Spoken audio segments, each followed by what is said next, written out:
Ponto de Vista. Apoio Grupo Mendes.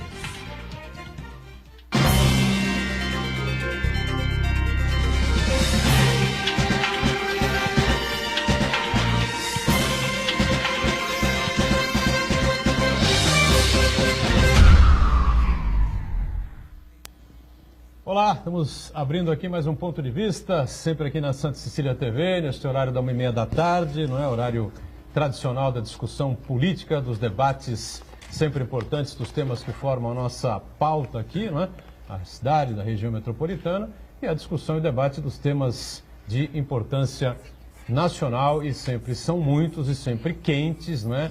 E como eu disse ontem aqui com o prefeito de São Vicente, Pedro Gouveia, o Edson estava conosco também, o Carpentieri, novamente a discussão em cima do aspecto jurídico, né? Temas ligados à Constituição brasileira, agora mais diretamente ao ex-presidente Lula, que teve deslocados aí do juiz Sérgio Moro de Curitiba, no Paraná, as delações, né? Parte das delações da Odebrecht, que dizem respeito às denúncias contra as reformas no sítio, lá de Atibaia, enfim, a possibilidade, não é? Agora vindo para São Paulo aqui, tudo deve começar de novo, essas investigações devem começar novamente, e ainda, não é, a possibilidade de uma anulação, vejam bem, da sentença do juiz Sérgio Moro com relação ao triplex aqui de Guarujá, né? Se isso acontecer, né, e se o caso do triplex vier aqui para a Justiça Federal de São Paulo, óbvio, o presidente Lula será solto, evidentemente. Aí fica a pergunta: quem devolve a Lula, né, os dias em que ele ficou preso? Né? E aí, olha, vou dizer uma coisa para você, vai dar um forró bodó daquele, porque então ele foi preso, mas não devia ter sido. Foi julgado por quem não deveria julgá-lo. Né? Uma encrenca danada que está colocada aí, está posta aí, ninguém sabe o que vai acontecer. Né? Há uma incerteza jurídica gigantesca, enorme no Brasil. Ele pode até ser candidato, né, depois disso tudo. Não será mais ficha suja, porque não foi multa e mais a condenação. Ou seja, uma confusão danada. Eu ouvi alguns especialistas, né, falando agora há pouco de manhã pela Rádio Bandeirantes, né, e o caminho é esse, né? Ou, inclusive, até conseguir uma liminar, né? Se conseguir uma liminar, ele sai, né? Esse processo ainda fica à expectativa de uma nova decisão, provavelmente do STJ, que vai demorar um pouco mais, a candidatura pode ser registrada, e aí ele poderia ser candidato à presidência da República novamente. Acho que isso não vai acontecer, né? Mas como a gente hoje não acha nada, a gente acha uma coisa agora. Dali a meia hora já mudou tudo, então sabe Deus o que vai acontecer nesse país até as eleições de outubro, pelo menos até o registro das candidaturas, né?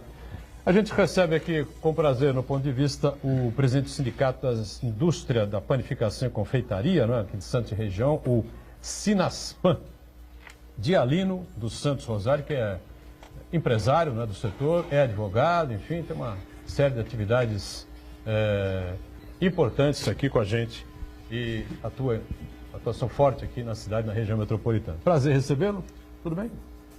Tudo bem, doutorão. O prazer é nós em termos sido convidados a esse programa, que realmente para nós é uma forma que se sente satisfeito em poder transmitir alguma coisa à panificação a respeito desse nosso evento, ou seja, a convenção da Baixada Santista, a quem quiser participar dela. Inclusive, nós estamos abrindo essa convenção, que está prometendo muito, uma convenção bastante de numerosas pessoas que irão aparecer, quando sim foram convidadas, aberto para os também panificadores que não são associados.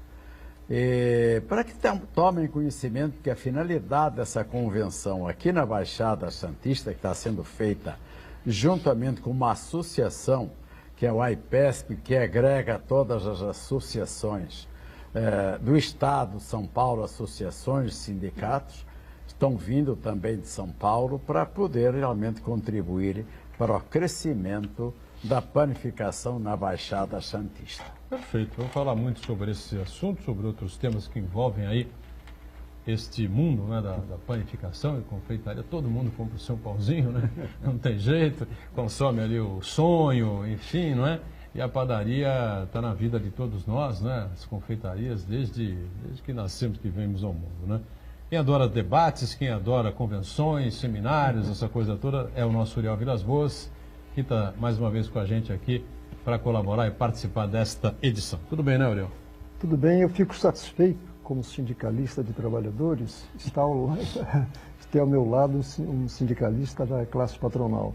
Uma demonstração que é possível uma convivência, é possível a gente discutir, conversar, trocar ideias e buscar soluções para os sérios problemas. E fico satisfeito de ver o Chagas, né? o Marco também, e você, Botarão, porque, na verdade, nós precisamos conversar, discutir, debater, buscar alternativas, não nos limitarmos pura e simplesmente a reclamar, que aí é fácil, mas a gente tem que analisar de que forma a gente pode mudar esse quadro atual do Brasil, que é extremamente preocupante, muito preocupante. Muito bem. Fernando Chagas, cientista político, participa e colabora aqui com a gente nesta quarta-feira aqui com o Ponto de Vista. Tudo bem também, né, Chagas? Tudo bem, olá amigos, um abraço a todos, em especial aos telespectadores, né? Mas Boturão, pegando o teu comentário de gancho, né? O embrolho é maior. O embrolho é maior, porque na verdade há um contra-ataque político contra a Lava Jato, arquitetado justamente, já que é político, pelo mundo político, com uma forte colaboração de parte de ministros da segunda turma do Supremo Tribunal Federal. A tendência hoje, eu acredito que seja essa, se quer ir na segunda turma, o processo da Lava Jato, que condenou em primeira e segunda instância o ex-presidente Lula, vai ser anulado. Sendo anulado, volta tudo estaca zero, vai para São Paulo e começa um novo processo. Ele pode, se isso for antes das eleições, do registro da candidatura, ele pode se candidatar, pode ganhar a eleição e assumir a presidência da República. Mas eu vou mais longe. Se, naturalmente, se ocorrer, e acredito que vai ocorrer, o Ministério Público Federal vai recorrer ao plenário do Supremo. E eu não tenho dúvida que o plenário do Supremo derruba a decisão da segunda turma do STF. E ele volta, aquilo que era inválido, volta a ser válido. Vai ser um imbróglio danado. O que me preocupa, eu vou na direção do Uriel, o que me preocupa é esse momento, seja político ou jurídico. O que me preocupa é essa insegurança que nós estamos vivendo. O Supremo Tribunal é para dar estabilidade e moderação para o mundo político e jurídico. Ele está fazendo justamente ao contrário. A cada dia é uma decisão. E nós precisamos sair desse confronto político, onde os adversários virados em inimigos, não se falam, e cada vez radicalizam mais. E o Supremo Tribunal, que tinha que moderar essa situação, está jogando de acordo com as circunstâncias. E quando eu digo que está jogando com as circunstâncias, hoje tem um ministro do Supremo Tribunal que votava contra, hoje vota a favor. Não é para liberar o ex-presidente Lula, não. Ele está preocupado com seus pares. Então, independentemente da cor partidária do partido, o que esse mundo político, colaborado pelo uma parte do mundo jurídico, é não salvar só o ex-presidente Lula, mas salvar todos aqueles que estão na Lava Jato. Em síntese, fugir de Sérgio Moro. É verdade. Agora, você viu uma entrevista de página no final de semana com o Vicente Cassione, né? Vicente Cassione, há quem goste e há quem não goste, né? Mas há que se respeitar a sabedoria jurídica, né? Do Vicente Cassione, considerado um dos grandes, dos maiores advogados, especialmente no direito penal, né? De todo o país. Discutivelmente, o Cassione está nesse bolo aí dos 10, 12, 15 maiores da carreira que fez, né? E o Cassione diz o seguinte, bom, ou tem 6 analfabetos ou estão 5, né? Agora, é só ler que está claro lá. Não pode prender absolutamente ninguém fora o transitado em julgado. Está escrito na Constituição. Ele disse isso no Jornal da Tribuna. Eu ainda me pego nessa coisa, né? Quando o STF mudou essa como é que eu posso dizer? Essa interpretação. A jurisprudência, havia uma jurisprudência, foi mudada em 2016, né, Uriel? Eu acho que deu um ano e meio. Um ano e meio de novo. O problema não é. E aí passa agora o tempo todo tentando. O problema não é se é esta ou aquela interpretação. Tem que ter uma interpretação, tem que dar segurança. Nós não temos segurança. Uma hora, a própria segunda turma do STF entendeu que o processo estava perfeito, não tinha nenhum vício de nulidade. Ontem voltou, não, tem um vício de nulidade.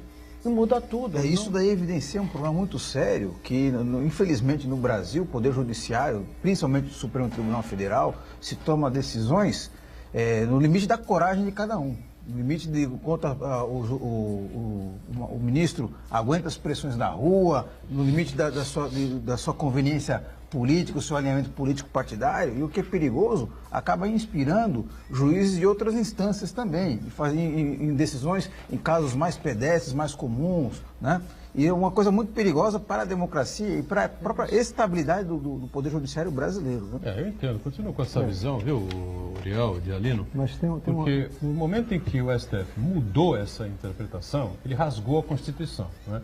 Eu lembro um programa antigo, anterior, que nós tínhamos na casa aqui, vou repetir, o Vicente Cassione pediu a palavra, falou 45 minutos, sei lá, estourou os blocos, todo o programa, explicando que é um absurdo que estava sendo cometido.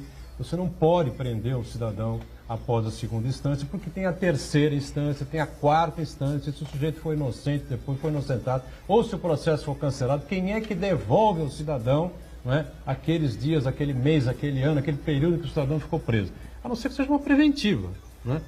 É temporária, por alguns dias, por uma semana, um mês, um mês e meio. E aí você vai para a preventiva porque o sujeito pode atrapalhar as investigações, não é isso? Exatamente.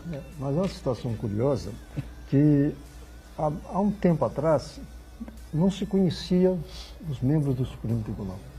Hoje você vê na televisão todo dia, né, e inclusive nos casos, como, para citar um exemplo, do julgamento do Lula.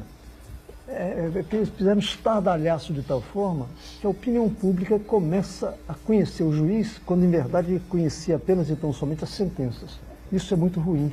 São três poderes: executivo, legislativo e judiciário. O judiciário agora está querendo ocupar um espaço, né? Isso é esse vazio político, Uriel, acabou sendo tomado pelo judiciário. Só que o judiciário não é para decidir política. Quem decide política ou é o executivo ou é o legislativo. E essa invasão. Disso tudo, eu isento o Celso de Mello. Ele tem um conceito muito forte que a pena só pode levar à prisão, só pode ser preso em última instância. E ele teve um fato grave. A sobrinha dele foi vítima de um latrocínio. Ainda assim, o Celso de Mello manteve a sua posição jurídica. Condenação que leva à prisão, apenas trânsito em julgado. Não faz mal que tenha 1, 2, 3, 4, 5. Ele sentiu isso na pele e ele manteve essa posição. Então ele tem um conceito jurídico, Uriel. O que causa estranheza hoje é que tem ministros que estão mudando de acordo com a cor partidária, com a ideologia ou com seus interesses. Esse é o problema. Ele voltou por um lado, agora mudou a visão por algum interesse particular, né? Mas fez em várias sentenças isso. O próprio Gilmar Mendes, ele é uma pessoa que ele muda facilmente. Ele não é confiável uma sentença dele dessa maneira, porque de acordo com o estado emocional, de acordo com interesses, quais sejam os interesses, mas que isso acontece, ocorre, é pura verdade. Então ele dá a sentença, prende e amanhã, se for o caso, ele já solta. Que não, é uma maneira que realmente passa insegurança jurídica totalmente para a sociedade. Agora, essa coisa que diz Uriel, eu até acho que isso é positivo, viu? Você acompanhar, saber quem são os ministros, essa coisa toda. Acho que a corte fica muito exposta. Muito. Acho que há um exagero, né, de exposição da Suprema Corte. Acho que não era necessário ser dessa forma. Acho e eles gostaram, Boturão. Eles que eu digo, a maioria gostou. Não tem dúvida, né? Porque você passa a ser palestrante em tal lugar, né? Passa a dar aula não sei aonde, passa a viajar para a Europa, para os Estados Unidos, para expor o que acontece no Brasil e tudo isso. E, evidentemente, que não é de graça, né? Que eles fazem isso, né? Diga, Uriel. E há um detalhe que a gente também tem que chamar a atenção. A tramitação burocrática de um processo é terrível. É incrível, leva anos, não leva meses não, leva anos e são tantas as alternativas que você tem de recursos que um processo chega ao judiciário, na minha opinião, perde o seu conceito quando um juiz vai tomar um cafezinho e não resolve um problema. E eles têm algumas vantagens, 2 meses de férias por ano, uma boa remuneração, então eles deveriam dar exemplo. Por um ponto interessante, que é o seguinte, que o ritmo do Poder Judiciário é lento. Então, quando ele é muito célere, como foi no caso do ex-presidente Lula, não é defendendo o caso do presidente Lula, podia ser qualquer outra pessoa. Quando a velocidade é exagerada, é de se estranhar. Por exemplo, o juiz Sérgio Moro, ele recebeu a denúncia, entre o Ministério Público apresentar a denúncia e ele acatar a denúncia, demoraram 4 dias. O TRF4 demorou 120 dias para analisar um caso complexo de mais de 50 mil páginas. Quer dizer, aí você vê que... A gente percebe isso, nós já discutimos isso aqui né? recentemente, né? Discutimos isso aqui recentemente. O que a gente não pode é fazer críticas, né? A celeridade. A celeridade é mais do que bem-vinda, mas que ela seja a regra, né? É que lembrar, como disse o Couto, Ricardo Couto, recentemente, um dos maiores repórteres que a gente pôde conhecer, né? Nesse país, e é petista, é lulista, essa coisa toda, né? Embora tenha se afastado do governo, é que não dá para aceitar que o Maluf levou 25, 30 anos para ser preso, né? Que o Eduardo Azeredo está há 20 anos... Quase prescreveu. Há 20 anos, né? E aí, vão prender o Azeredo? Não sei, talvez até prendam o Eduardo Azeredo. Mas daqui a 6 meses, 1 ano, quem será o Eduardo Azeredo? Quem é o Eduardo Azeredo hoje?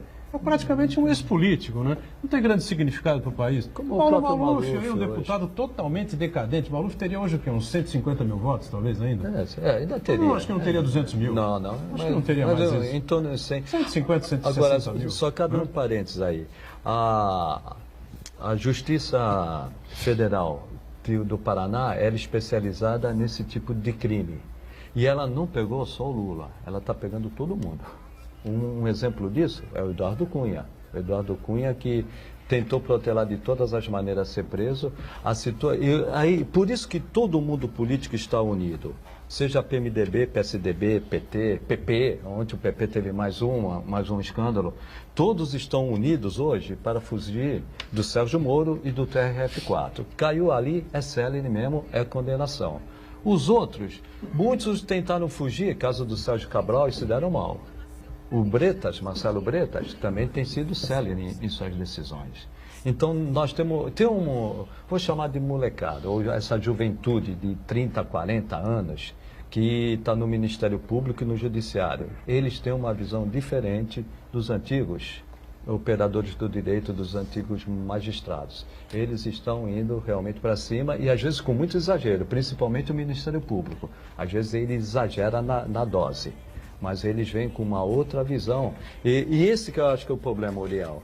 Eles querem resolver todos os problemas do mundo, inclusive o político. Eles não vão resolver. Mas nesse caso específico do ex-presidente Lula, dá para desconfiar pelo seguinte: o TRF4, ele demorou 120 dias para julgar o caso do ex-presidente Lula, e teve um outro caso no TRF4 também, do Cid Pescador, Cid Barbeiro.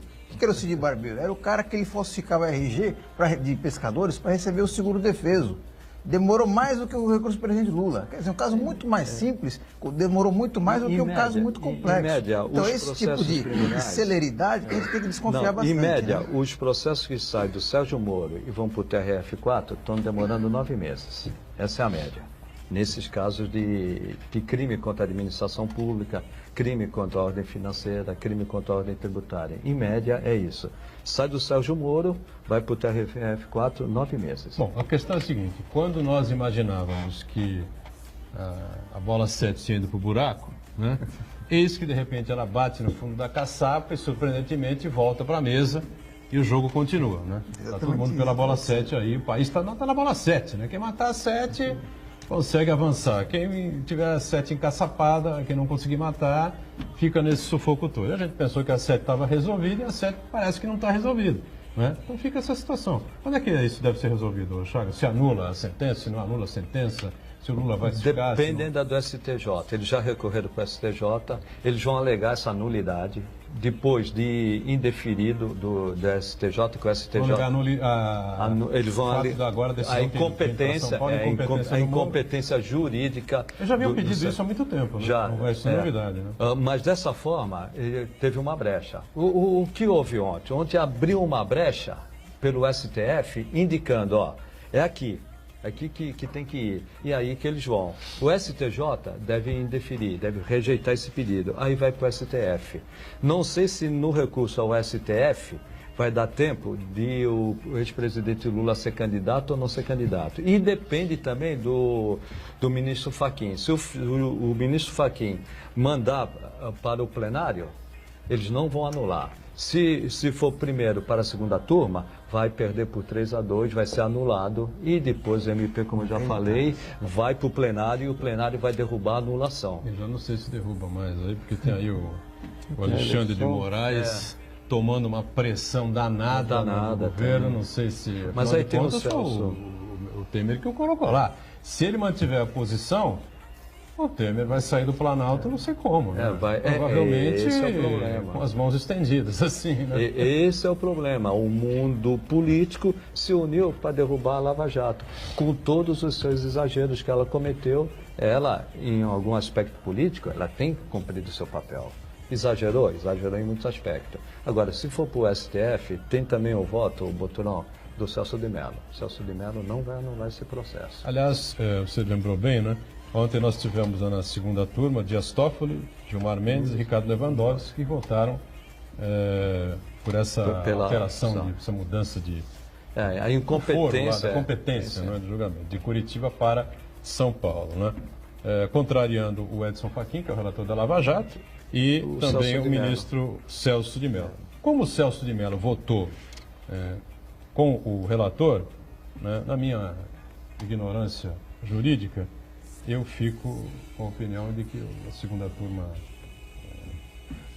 cometeu uma cavalada, porque, na minha opinião, o Celso de Mello é o melhor ministro que temos no Supremo. Aliás, é o único ministro que cumpre a regra do que um ministro do STF deve fazer. Absolutamente discreto, frio nas suas análises, né?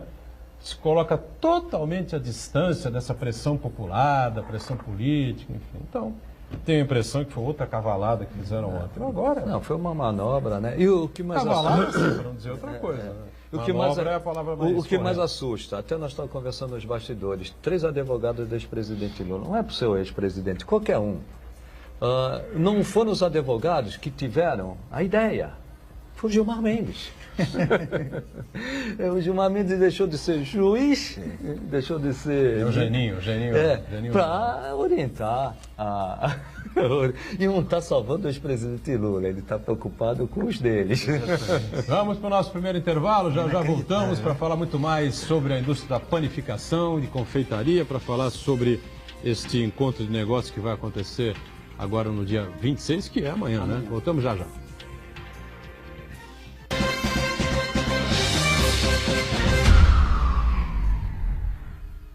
Existe um lugar em Santos onde você encontra os empreendimentos mais fascinantes da região. Um lugar amplo, aconchegante, feito para oferecer o melhor atendimento para você. Um lugar que reúne as melhores opções residenciais e comerciais nos bairros mais nobres de Santos. Um lugar que a gente nem precisava dizer, porque você já sabe. Central de Vendas Grupo Mendes, Rua Guaiaó 55, Aparecida. Venha fechar um bom negócio para abrir as portas do seu novo lugar. Você vivia no cais, trabalhando, noite. E naquela época a nota fiscal era feita ou manualmente ou através da trilografia. Você acaba se apaixonando pela profissão e não tem como mais voltar atrás. É uma coisa que é apaixonante, porque todo dia você tem um desafio. 25 de abril, Dia do Despachante Aduaneiro. Acesse nossas redes sociais e conheça mais sobre o Porto das Grandes Histórias. Homenagem Brasil Terminal Portuário. Acreditar e inovar.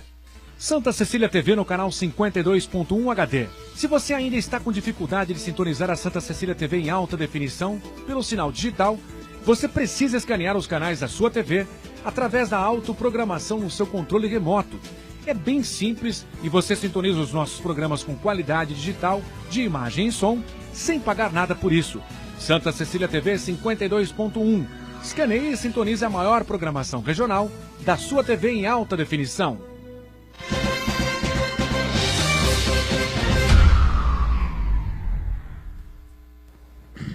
Sequência aqui do Ponto de Vista, conversando aqui com o nosso Dialino dos Santos Rosário. Dialino preside, como você sabe, o Sinaspan, Sindicato da Indústria da Panificação, Confeitaria, né? E confeitarias aqui de Santos e região metropolitana. Tem um congresso ou um seminário, um encontro de negócios acontecendo aqui agora a partir do dia 26, no dia 26, né? E uma série de palestras, eventos importantes, né? Como gosta o nosso Uriel Vilas Boas. Chagas também está com a gente, né? E o Marcos Santana atento aí às redes sociais, às transmissões que fazemos aqui. Evento importante, uma série de discussões, uma série de palestras. Você espera a participação maciça do pessoal da panificação, Dialino? Como você está vendo isso? A verdade, nós esperamos praticamente a panificação da Baixada da região, porque nós somos, nossa base territorial é desde Bertioga até a divisa do Paraná. Essa base de panificadoras.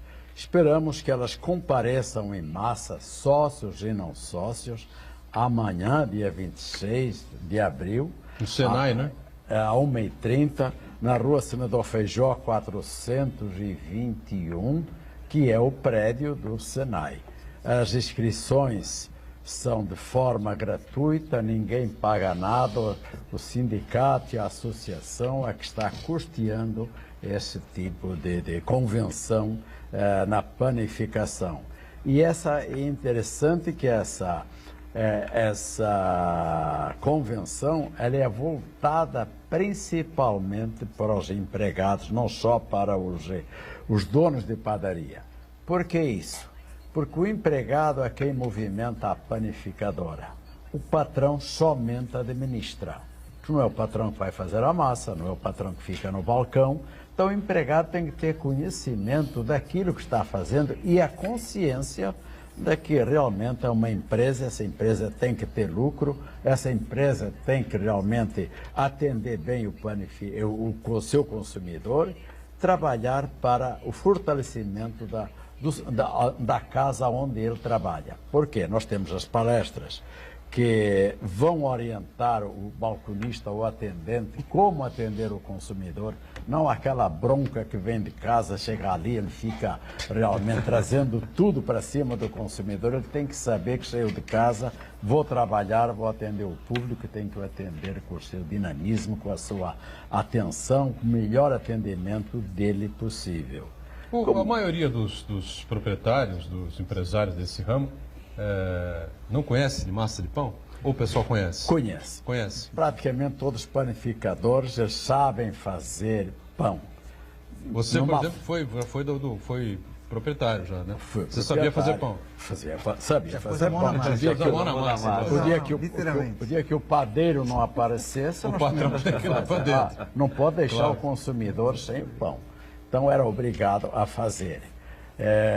Agora, tem que realmente, o empregado estar presente para receber as orientações que ali vão ser dadas amanhã lá nesta convenção. E, além disso, nós vamos ter também uma nutricionista que vai falar nos desperdícios na panificadora. A estatística mundial dá e diz a base de 30% das mercadorias que nós compramos, elas são desperdiçadas. Pois é, a gente falava isso antes do programa começar, conversava com o Dialino ali, com o Vinagre também, né? E ele me deu essa informação, que eu fiquei realmente espantado com esse índice. 30% das mercadorias são estragadas. Não aproveitam a massa adequadamente, e não deu certo, já vai para o lixo, porque ela não pode vender um pão de qualquer maneira ao consumidor. Um presunto fatiado, ele é fatiado de qualquer jeito, aquelas pontas que o sujeito não soube apresentar, porque o presunto, primeiramente, ele se corta pela ponta e não pela parte mais larga, porque ele é oval.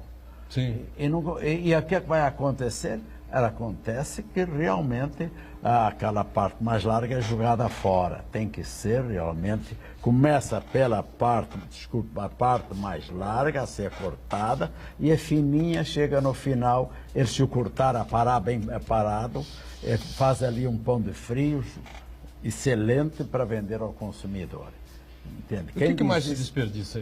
Presunto, queijo, massa? Massa, principalmente. Massa, principalmente? Principalmente. De tudo é desperdiçado. Outra que é um saco rasga de farinha no depósito, ao pegar, às vezes, mal cuidado de pegar as embalagens, pegar os produtos, eles acabam rasgando, aquela farinha vai para o chão, ninguém aproveita. Claro. Porque o sujeito pisa, ninguém vai dar a um consumidor um produto que não seja limpo. Isso é falta de qualificação? É Qualificação. E falta do panificador fazer reuniões com o próprio empregado.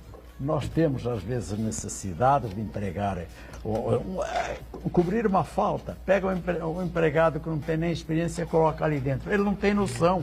Eu não condeno o empregado que realmente faz isso. Não é que eu condeno, é a falta de realmente fazer reunião com os seus empregados, logicamente, cada 15, cada mês, e ensinar para ele que isso está errado. E é custo para o próprio dono da panificadora. Custo. A mercadoria é o custo. Que lhe custou X, quer dizer, ele compra 100 e só recupera 70% daquilo ali, que os outros foi jogado fora.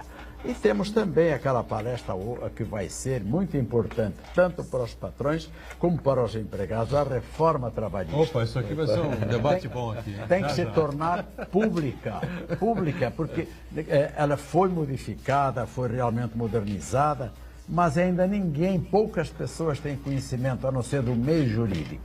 Se não for do meio jurídico, as pessoas realmente leigas, que é através delas que têm os seus direitos, eles não conhecem os direitos deles. Deixa eu ver o que o Uriel quer colocar e depois a gente entra nesse tema aí que é interessante. Uma questão interessante. Essa perda que se dá aí, como foi colocado, os 30% do desperdício. A padaria sabe em tese, qual é o movimento dia a dia. Mesmo assim, a gente fala o chamado pão de sal, eu esqueci o nome. Pão francês, é que poderia ser estragado. Porque os outros pães, pão doce, cará, broa, essas coisas, fica aí alguns dias. Ou eu estou enganado? Sim, os pães especiais, eles podem ficar de um dia para o outro. Mais do que isso, a não ser os pães mais secos, mais enxutos da receita, e se forem embalados, não sendo embalados, também estraga. Eles têm que ser embalados. Aliás, agora a vigilância sanitária, agora não, já tem bom tempo, foi feita uma lei que é obrigatório a embalar os pães e deixar por bem nas gôndolas, nos balcões, mas tem que ser embalado. Não pode ficar exposto a poeira, a moscas, a qualquer inseto. Tem que ser embalado. O pão francês, ele estraga? Pão francês, de um dia para o outro, na sua casa, você vai comer, vira uma bucha. Ele já não é um pão. Ele fica mas não estraga. Não estraga. Não, pode comer. Se não tiver, até ter bolore. Quando tiver bolore, não. Mas enquanto não tiver bolore, só pode comer sempre esse pão. Mas vira rabanada, né? Mas não tem aquele paladar, aquela umidade, aquela crocância que o pão. Ele é torradinha. Então, por que se fazem várias massas ao dia? Porque o freguês quer levar o pão quentinho da padaria. Porque no dia seguinte ele já não aproveita. Dificilmente aproveita. Já leva de acordo com o consumo. Quente, né? Faz com forno, mas muda não fica a mesma coisa, muda completamente. Muda muito. Claro. Então já realmente não dá. O pão francês é para o dia e os especiais podem ficar para o dia seguinte, ou embalando, que dura mais uns 2 ou 3 dias. Fora disso, também não, que já começa a pegar pintinhas de bolor, entende? Não tem. O pão, o grande problema é esse, não haver um controle na fabricação, entre a fabricação e o consumo.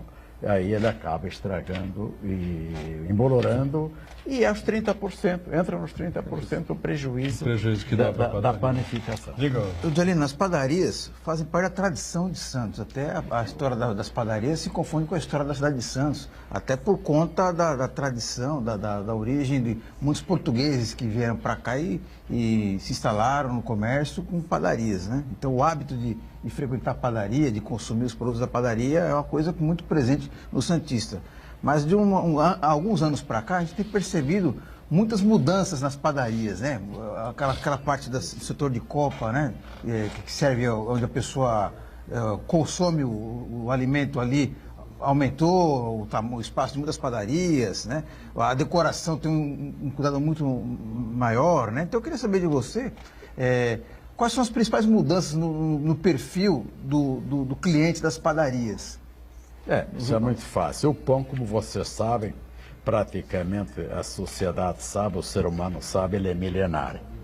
E houve muitas alterações ao longo da vida de cada um. Eu comecei em padaria em 1959. E até hoje a gente está em padaria. Então perceba, as mudanças principais, naquela época fazia-se pão uma vez ao dia. Uma vez ao dia. Então nos fazia o pãozinho média, que nós chamamos. Aqui se chama média, tem outras regiões que se chama filãozinho. Há nomes diversos nas padarias. Então veja, essa média, ela passou a surgir dos anos 80 para cá, que é o pãozinho média que nós tomamos café da manhã, com pão com manteiga ou com outros alimentos que acham de colocar dentro. Mas naquela época, em 60, era só pão de quilo, meio quilo e 250. Meio quilo? Pão, que tinha que ser assim. Ali. Se quisesse fazer do 200, não podia. Porque era a bengala que nós chamamos. Bengala. Não, peso e medidas. Havia uma lei que só podia ser fabricado daquela maneira. Mas o maior era a bengala, né? Que o pessoal chamava. Não, o quilo não era bengala. Não era bengala? O quilo é aquele pão maciço, grosso, que era grosso, que tinha bastante miolo. A bengala veio para o meio quilo. Ela já começou a afinar. Já começou a afinar. Então, a bengala se tornou um pão mais comprido, praticamente a dimensão dele, ou a espessura dele no diâmetro era do começo ao fim. A bengalinha, que nós chamamos, era 250. Então, veio dessa maneira. E depois, na década de 80, veio então a média, onde veio surgindo depois mini-média, veio surgindo uma série de variedades. Houve essa evolução. Quanto à exposição, que você, o nome dele é? Marco Santana. Você me perguntou, houve uma modificação. Mudou. O Brasil mudou. Por que mudou? Porque nós temos os congressos anualmente. Nós temos os congressos, nós temos as convenções, que nem a nossa aqui, e se reúne o Brasil. E o Brasil troca informações e ideias. Então, o que é que se faz? Olha, se vocês colocarem o pão em gôndola, vocês vão vender mais. Se você colocar lá atrás e o freguês tiver que lhe pedir um pão, ele não pede, ele sente-se constrangido. Então, passamos a adotar o sistema estilo supermercados em gôndolas, que é muito comum você agora ir em padarias e ver os pães embalados. Em cima das gôndolas que colocam nas padarias, para poder realmente cobiçar o olho do consumidor. Porque que nem uma lata que você tinha na época, estava nas prateleiras aqui nas costas, lá em cima, para você vender uma lata de conserva. Não saía nada. Não saía nada, enferrujava, estufava, e não saía nada. Hoje não, quem trabalha, panificador que trabalha com essas latas, coloca em gôndola. A gôndola, aquelas prateleiras que tínhamos antigas nas costas, acabou. Então todo foi se modernizando. Isso é em prol dos supermercados, que realmente demonstraram a venda maior desse estilo de trabalho deles. Mudou até de nome, né? De padaria para empório, né? Empório, essas coisas. Houve muita modificação. Tem alguns que têm o nome padaria e supermercado, que dá essa conotação realmente de mais variedade de produtos. Então, é importante. Por que chamar pão francês? Nós temos a influência de que país em relação ao pão que é fabricado no Brasil? Porque esse tipo de pão que nós fabricamos, que é de água e sal, nós falamos água e sal, que na verdade não é só água e sal. Leva água, leva sal, leva fermento, leva diastases, que são aquelas, os reforçadores para a massa crescer, porque o amido das farinhas, os trigos andam muito verdes, principalmente o trigo do Brasil, que é aquele que realmente é mais criado no Rio Grande do Sul, que o trigo que nós consumimos é da região do Rio Grande do Sul. e ele não é um trigo forte, é fraco. Então somos obrigados a colocar aquelas vitaminas para que ele dê aquela estufada no crescimento da massa, que são autorizadas pelas próprias autoridades, tudo realmente dentro dos registros normais. Dos padrões, né? Claro. Sim, dos padrões de consumo. Então, quanto a isso, ela é oriunda da França mesmo, porque a França, se você for lá, deve ter ido, lá o pão francês é um pão que é um dos melhores pães que nós temos no mundo. No mundo. Dialino, e o pão de cará, hein? Quem inventou o pão de cará? O pão de cará foi daquele pão doce que a gente fazia e colocava açúcar, passava água com açúcar em cima e colocava aquele açúcar cristal, que era um pão liso. Passou-se a ser muito pedido o pão de cará, que é um pão carequinha, não leva nada em cima, é um tipo de pão doce, que é um pão muito bem trabalhado. Naquela época era a base de água doce e pincelava em cima. Hoje não, o pão de cará é feito com receita, leva ovos, é um pão muito bem feito e ele é pequeno, que é mais usado para festas de crianças principalmente. É um pão que é muito usado. Só tem em Santos?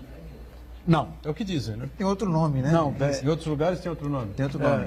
E é curioso que o cará não leva a raiz cará. Não leva batata, não. É só farinha mesmo e, logicamente, aquilo que alimenta o próprio estilo de deixá-lo daquela maneira lisa, mas um pão muito gostoso. Eu fazia sempre, eu fazia por dia quase 2 sacos de pão de cará lá em São Vicente, na panificadora Praia Palace. Lá em Minas tem um nome, pão doce e pão de sal.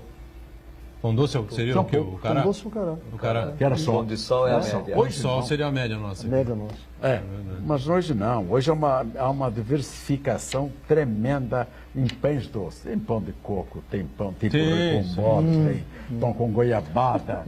Hoje o pão doce é muito diversificado, para todo gosto. Então, houve essa diferenciação que se modernizou muito a panificadora. Vamos fazer o nosso segundo intervalo. Voltamos para falar ainda um pouco mais deste encontro de negócios e tendências na panificação e o food service, e vamos falar sobre essa reforma trabalhista aí. Foi bom para os panificadores, para o pessoal das padarias, enfim, né? Voltamos já já.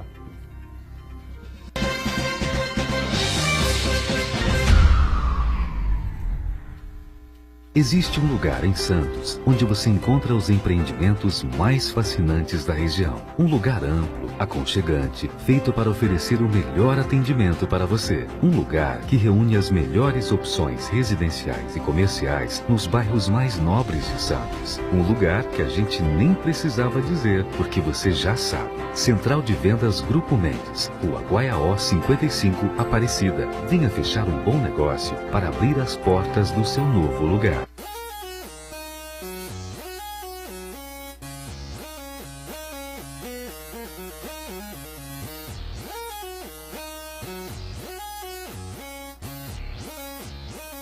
Encontre o melhor caminho para a carreira profissional. Venha para a 33ª Feira de Profissões da Unisanta. Esclareça suas dúvidas participando de bate-papo com profissionais, além de visitar os estandes interativos, laboratórios, clínicas e outros ambientes da Universidade Santa Cecília. Dia 26 de abril, das 9 às 13 e das 18 às 22 horas. Inscrições gratuitas para o vestibular durante todo o evento. Entrada franca com sorteio de brindes e apresentação de dança. Feira de Profissões da Universidade Santa Cecília.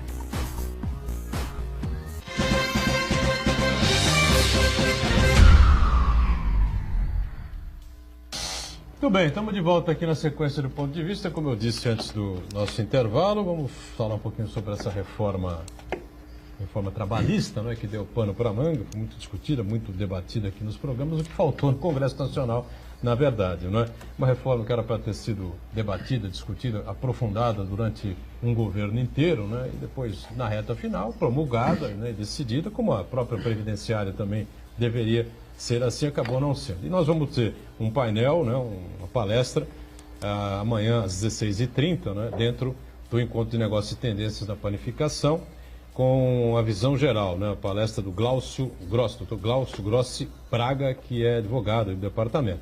Mas o tema é polêmico, né, o meu caro Dialino? Você evidentemente reconhece isso, acompanha não, isso hoje já não é polêmico. Hoje já não é polêmico. Hoje está sendo aceito pela Justiça do Trabalho essa lei, essa reforma trabalhista que deu realmente muita abertura tanto para o trabalhador como deu para o patrão. Haja vista que o mercado se abriu de uma forma para o trabalhador para poder empregar e desempregar quando achar necessário, ter mais aquela liberdade, tanto empregado como empregador, porque ali era muito travada a justiça do trabalho.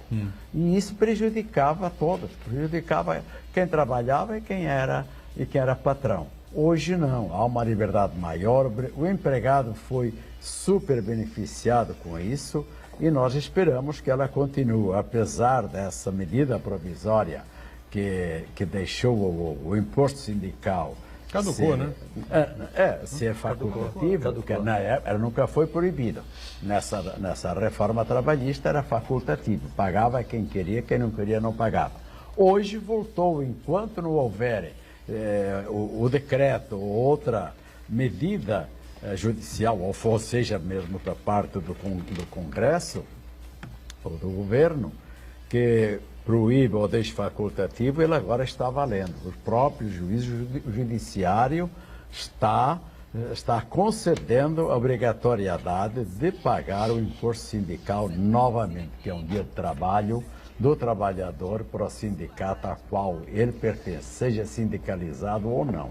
Agora, está valendo já. Para o funcionário, para o trabalhador de panificadoras e padarias, essa coisa toda que a gente está acostumado aqui, que você representa ao lado patronal. Qual é a vantagem que o trabalhador desse ramo tem com essa reforma? Na sua visão. A vantagem é que é muito importante no sentido, logicamente, não mudou muita coisa. O aviso prévio continua mesmo de 30 dias, sem dúvida nenhuma. E 3 dias quando tiver mais um ano de casa, que ela acrescenta ao aviso prévio, mais 3 dias. A forma de registro de ser feita, ele poderá ser dispensado mais fácil do que era antes. Entende? Hoje a coisa está bem mais ágil. E estava naquela época, era mais travada. Trabalhou um dia, você era obrigado a dispensar. Já tinha que praticamente, eu dizia lá que tinha trabalhado um dia, tinha que pagar um aviso prévio ao empregado. É difícil. Hoje não, hoje a coisa tem que realmente trabalhar, tem a sua experiência, que já tinha na época, que era 3 meses de experiência, já tinha na época, mas tinha juízes que davam, tinha juízes que não davam, entendeu? Ou então pagavam uma parte que era 50% proporcional. Apesar dessa lei ser muito recente, o senhor já vê que tem maior segurança jurídica em relação ao judiciário, que era a grande reclamação dos patrões, que não havia segurança jurídica.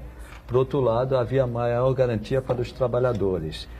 Como soube essa relação hoje? Tem realmente maior segurança jurídica? Os trabalhadores, que grande parte diz que foi prejudicado em seus direitos, como o senhor analisa isso? Eu analiso muito bom para o trabalhador. Primeiramente, ele em si entrava com reclamações trabalhistas por qualquer coisa. Hoje diminuiu o judiciário praticamente 50% em relação a ações trabalhistas. Diminuiu muito, entende? Então, o que eu tenho a dizer é que isso veio a beneficiar o trabalhador e o patrão. Não trouxe prejuízo qualquer nenhum para nenhuma das partes. Foi muito importante essa lei ser aprovada, que deve ser realmente consolidada, apesar de alguns precalços têm que ser feitas algumas regulamentações, porque é que nem a Constituição de 88 até hoje tem cláusulas, artigos que não foram regulamentados. Então estamos nessa situação.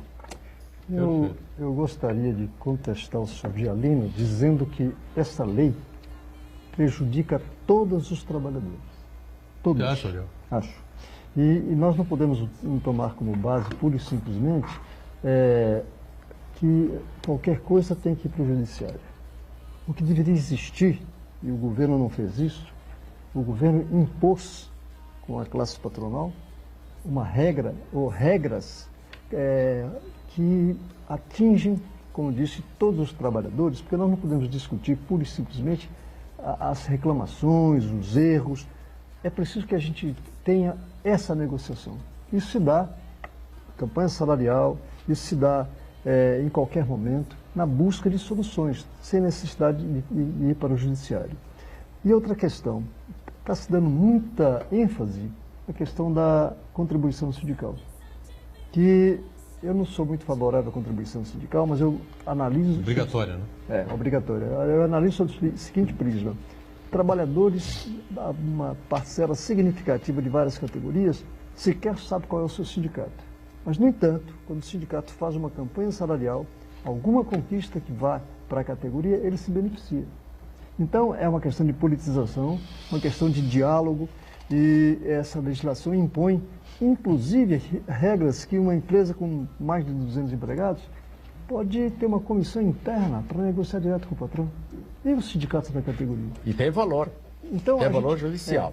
Claro. Então, o que a gente tem que analisar é que, infelizmente, houve uma imposição, porque não teve prazo nenhum para negociação, na busca de uma regra, como foi nos idos de 40, quando o sindicalismo começou a pressionar, o Getúlio Vargas percebeu e colocou a CLT e prevaleceu até o ano passado, essa CLT. As modificações que surgiram foi em função da atividade de sindicatos organizados, sindicatos dispostos a buscar soluções. Então, isso me preocupa. Me preocupa, o movimento sindical não aceita essas regras impostas. O que nós queremos é uma busca de uma negociação para encontrar uma forma de convívio e que não prejudique nem a classe patronal, nem a classe... Eu defendi aqui algumas vezes, nos debates que a gente teve, que, na verdade, essa reforma trabalhista, ela devia ser direcionada, claro, ao lado do trabalhador, sem dúvida nenhuma, não é? Que é a figura mais importante da história, mas ao pequeno e ao médio empresário, comerciante. Esse cara emprega muita gente pelo país afora. Mas as diversas crises que a gente passa, é o cara que mais sofre, concorda? Tem uma determinada padaria, um restaurante pequeno, né, um barzinho, essa coisa. Microempresário. Microempresário, médio empresário. Caiu o movimento, o cara tá ferrado, tá certo? Porque como é que ele vai fazer para repor o rendimento, para recuperar, com relação a manter os seus funcionários, pagar os seus impostos, o aluguel, luz, água, enfim. Mas o salário do empregado é o menor que o patrão tem. O problema são os encargos, tributos absurdos mesmo, que ele acaba dispensando o empregado por não aguentar os tributos que esse empregado traz. Ele tem, na verdade, aí, você vê, ele tem 14 meses no ano que o patrão paga. O patrão paga 14 meses. Férias é lógico que tem que ter, sem dúvida nenhuma. 13º tem que ter.